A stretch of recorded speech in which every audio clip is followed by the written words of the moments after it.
Hey folks, welcome into Truck King. When we get big trucks like this, we're often talking about how you tie things down. Well, today I want to talk about how you tie your children down in the back seat. We're going to do a car seat install, both rear facing and forward facing, and talk about those top tether loops back there. Make sure you stay tuned.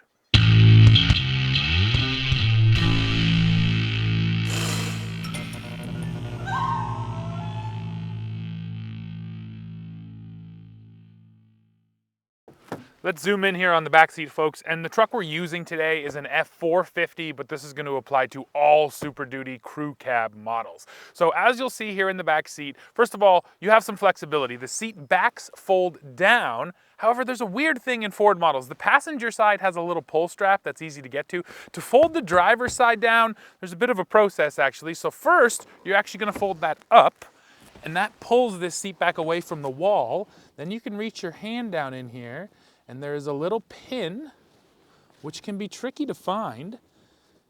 And while I try to find it, let me say I still don't totally understand why Ford makes this so difficult when on that side it's just a simple pull strap. But there you go, I found the pin. So then you unlock the seat bottom, and that folds down too, revealing a little bit of storage space, also a bunch of unfinished spots, and I do wonder if that's not the simple reason right there. Ford didn't want to finish this and make it look nice, so they just don't allow you to fold that forward. But there is a way to do it, it just takes a bit of doing.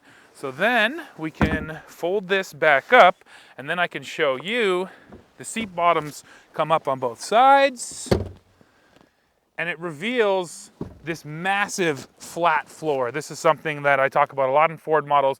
This is a real big bonus. If you're loading in big boxes, things you don't want to be in the bed, having a big flat floor in the back is going to help you. So next up, I'll load myself in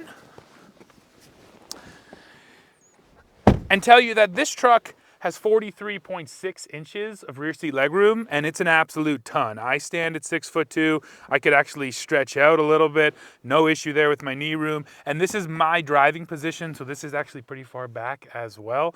So no problem there. Headroom, again, no problem. There's no sunroof in this truck, so I have loads of headroom up here.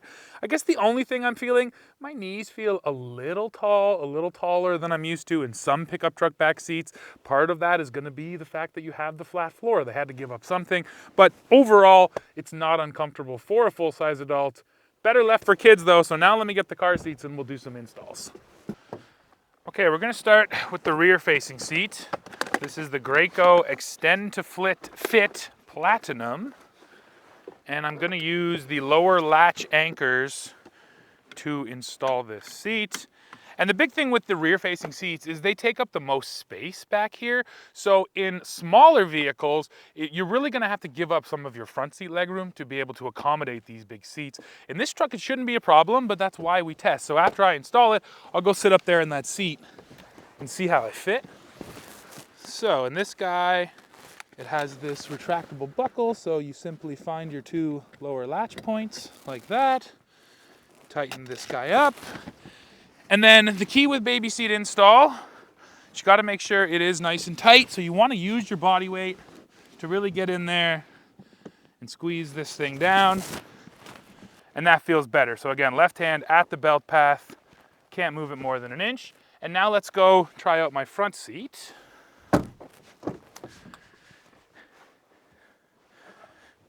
And the rule up here in the front is your front seat cannot be touching that baby seat. So we go by what they call the sheet of paper method, which means a sheet of paper needs to pass through. But look, this is as far back as this seat can go, and it's still clearing that baby seat. And for me, this is honestly too far back. My comfortable driving position would be more like here. So that just goes to show you folks, in a truck this big in any Super Duty, you're really not going to have to sacrifice in the front seat, even for big rear-facing car seats back there. But now let's go do a front-facing car seat and I'll show you how the top tethers work. Hi everybody, I've got to cut into this video and tell you about these Giddy Ups. This is a product we really believe in here at Truck King, and it's simple. Hang it up in your truck, it fits every kind of truck, and it's gonna help you climb up and in. Great for your kids, maybe your parents, or anyone who just needs a little bit of help climbing up into their truck. We all know trucks are getting taller. So if you're interested, head into the description and hit the link there, head over to the Truck King store and get yourself a set of Giddy Ups today. All right, folks, now, because kids get bigger, you have to buy different car seats. So these are my forward-facing car seats, and they require a few different things. So first of all, we're gonna talk about this top tether strap. You've probably seen these loops in the back of most crew cab pickup trucks. Almost all trucks use this system. And if you're like me, before you had kids, you always thought, what the heck are those things for? Well, now I know exactly what they're for. It's for these top tethers. And the idea here is that you want a force pulling this seat back. So if you get in a crash from the rear, if you get rear-ended, the seat doesn't shoot forward. There's something holding it back near the top to stop that whiplash. So that's what it's doing for your kids. So to install this top tether, you want to find these tether loops. On a Ford product, and this is specifically what Ford tells you, you want to pull that tether through the headrest bars and then feed your top tether through it. So you want to make sure you're in front of those headrest bars. Every brand will have different recommendations, so make sure you check the owner's manual for your specific brand. Some brands, you also have to remove the headrests.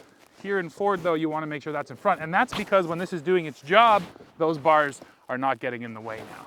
So then you're going to take this guy, keeping it flat. You can see it is a bit of a struggle to get around this thing, so I'm going to go like that with it. And then you're going to route it over here to your middle loop. Now, if you were installing a seat in the middle position, then the middle loop would be the redirect loop, and you would attach it to either of the outer positions. But when you're on the outside, you're going to go over to the middle. Now, I want to tighten it up, but I don't want to go too tight yet. I just want to go snug, so that it's sort of ready to be tightened up. Because I still need a bit of space to work with, and I want it to be able to move. So we'll go to about there, we'll leave the tail right there. And that's the top tether done, but now you gotta do the seat. And with this seat, we have been seatbelt installing it. And this is another good point for parents of larger and older kids. When your kids hit a certain weight, you can't use the lower latch anchors anymore. You have to move over to the seat belt. So the seat belt install here, I've taken the seat belt, brought out a bunch of slack, and then I kind of bring these two ends together like that and create this big old loop, and that's the part that I'm going to pass through the back of the car seat. I usually kind of reach up inside the car seat with one hand, pass it through with the other. This is not easy for people with big hands, but it can be done. If I can do it, you can do it too. So we get through like that. Buckle it in. Again, you make sure your straps are all flat.